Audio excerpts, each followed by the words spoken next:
Welcome to Acrylicious Arts and Crafts. Today I will be doing a Dutch pour, a 3D Dutch pour with a dark teal base and some gold Dutch pour on it. So I'm starting off with the base, obviously, and 75k was the celebration of reaching 75,000 people on my Instagram accounts, which I'm super thankful for. I'm pouring the base. It's a custom dark teal base. It's based on the Liquid X turquoise blue color, and I added some, I believe, phthalo turquoise by gold in there to shade it a little bit. So we're pouring that and blowing out on the whole canvas. And I also painted the edges so the paint would glide more easily on the edges. It's optional. Anyway, so we blew out the whole paint on the canvas, and now I'm covering all of the sides of the canvas so there would be no white spots left on the sides. And now I'm torching the air bubbles, because we don't need no air bubbles on our pour.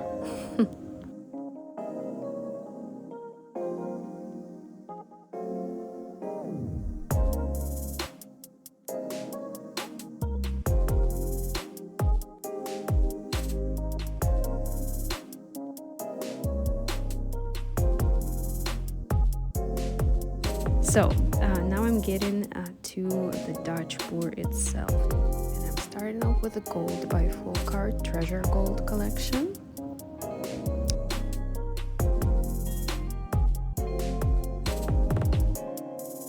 And then it's followed by custom yellow ochre. And the color is based off yellow ochre by Master's Touch. And I believe I added some beige to it. Then I'm pouring the custom beige color. This was some sort of light yellow / beige color by Artist Loft level 1 paint. So I thought I'd pour some gold, but then I decided to pour some of the custom teal color. And this was the same dark teal, but I added a little bit of white to it to make it a little lighter than the background color.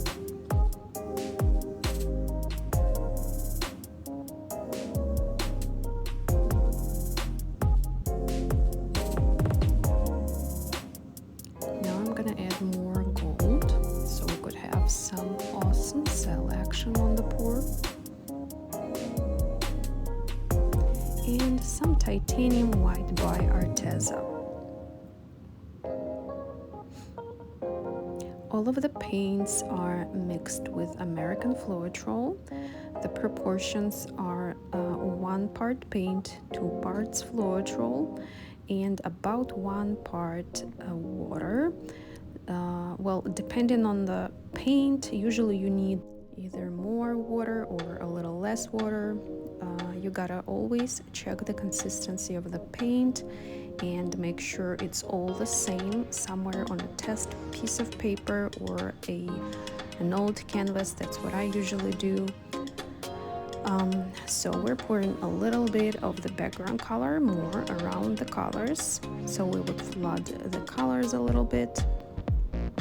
You don't need too much if you have enough paint on the background already. You don't need too much. If the layer is very, very thin, the layer of the background, then you need more, so the paint would flow without any issues.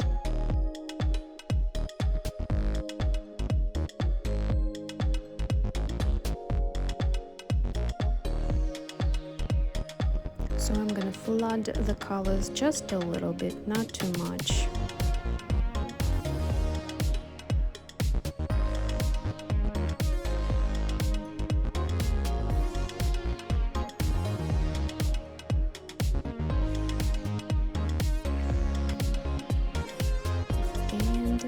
Blowing out the colors, yay! The best part of the pour.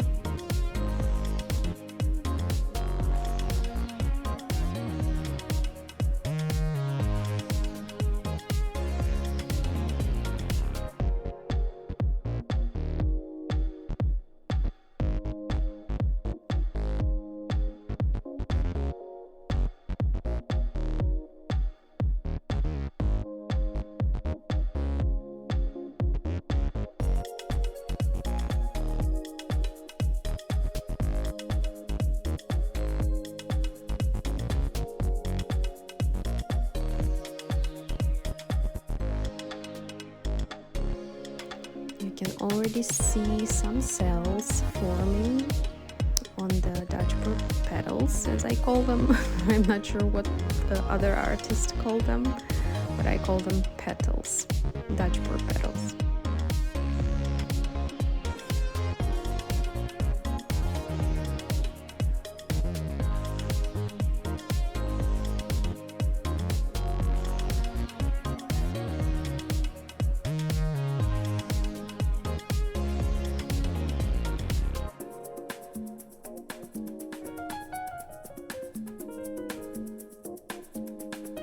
Of course, we gotta torch the air bubbles again to make sure we don't have any of them left on the bowl.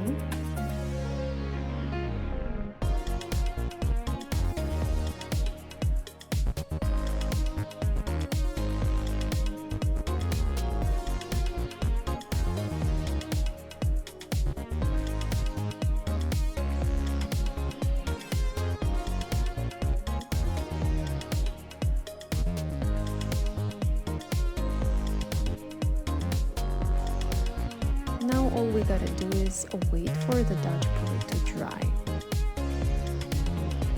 And for my 3D effect, as usual, I'm using a piping bag for cake icing. You can get them anywhere, I believe, even at Walmart.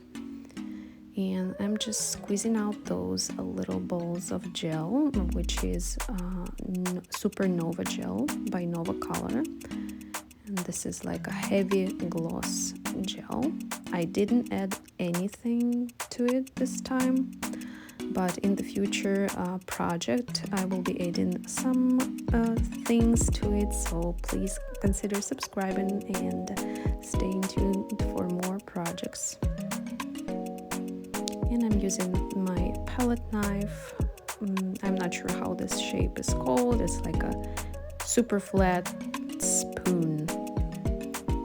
So yeah, and basically you just push the ball of gel down a little bit. Make sure you have a thicker edge on top,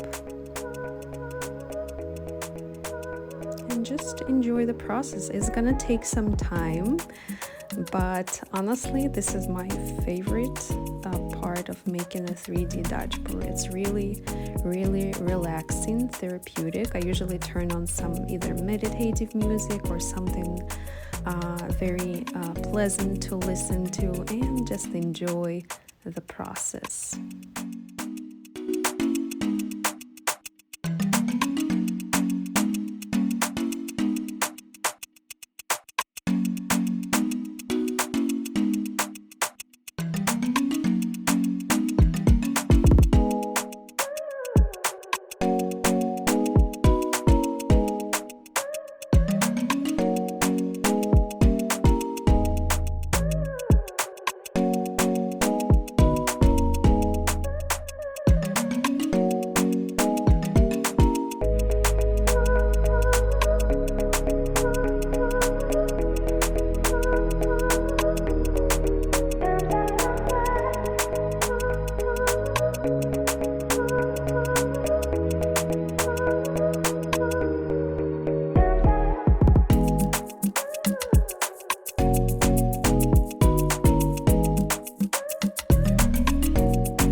Getting closer to the focal point. Basically, I am at the focal point of my pour right now. I am making a sort of a flowery shape in the middle of it. So it's a little bit trickier than just doing the petals, but it's worth it. So I'm taking another palette knife, a regular but small palette knife, and just doing kind of a rose shape in the middle of that flower. Now let's wait for it to dry. And once the texture is dry, I'm gonna add a little something to my petals. So I'm taking a FolkArt Vivid Enamel, and I'm gonna mix it with golden maple pigment by FolkArt as well. And you can use my coupon code for a 20% discount on their website. I'm gonna leave the link below in the description. And I believe as I'm posting this video, there's still gonna be a 27% off till March 17th, so take advantage of this offer. So I'm gonna mix the enamel with the pigment with my palette knife, and basically what it does, the pigment mixed with the enamel creates the acrylic paint. So I decided to add a little bit of interference gold from Bling collection, and oh my gosh, it's such a beautiful pigment. I'm just gonna add a little bit to this mixture.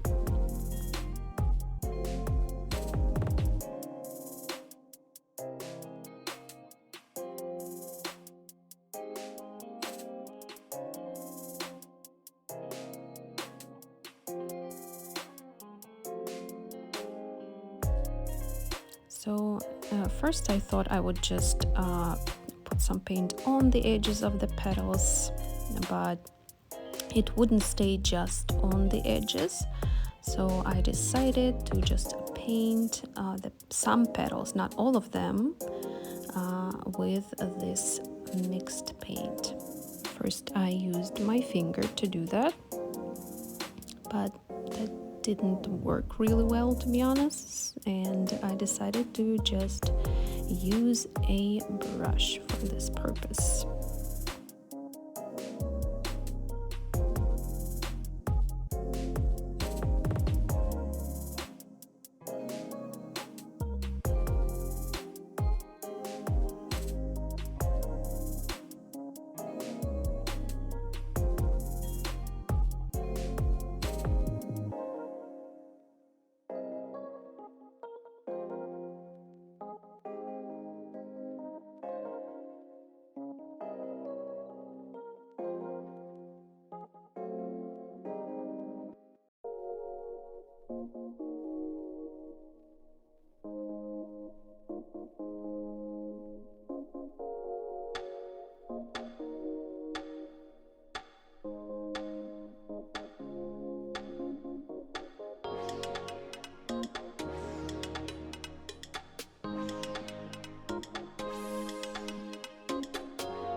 So yeah, I'm done with painting the petals, and look how pretty it is, and still kind of subtle. It's not too much of the gold, you know, because depending on the angle, it's either transparent completely or it gives this golden shining effect on it. It's really, really pretty. I love it. So let me know what you guys think about this painting, and thank you for watching.